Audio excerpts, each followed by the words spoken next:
Do you think Brexit has gone well?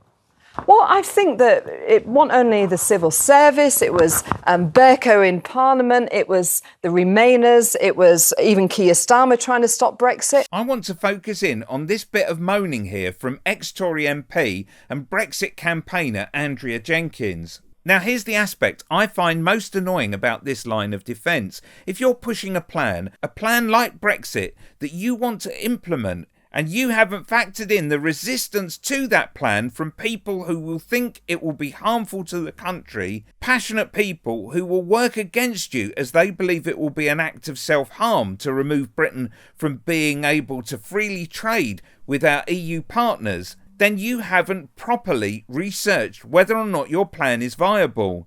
With Nigel, instead of taking it on the chin and recognising that in fact to date it has been a grotesque blunder and the biggest foreign policy mistake of the post-war period, what Nigel wants to do, because he can't abandon the religiosity of his lifelong support for Brexit, is to blame someone else. So it's mysterious forces. It's, if you like, a fifth or sixth estate. It's those Machiavellian types working night and day to frustrate the will of the British people or the designs of Farage. I mean, really, it is nonsense on stilts, Nigel. And to be honest, I say to you in all politeness and candour, you can do a bit better than that. It's like a game of football where your team are upset because the opposition are trying to stop you from scoring a goal. You have to factor in that opposition into your calculations.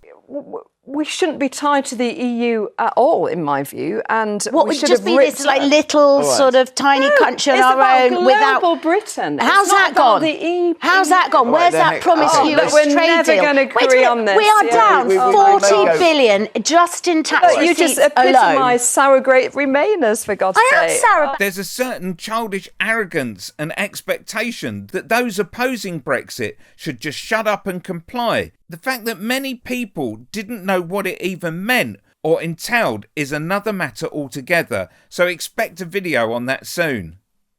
Click here for Andrea Jenkyns being put in her place by Gemma Forte.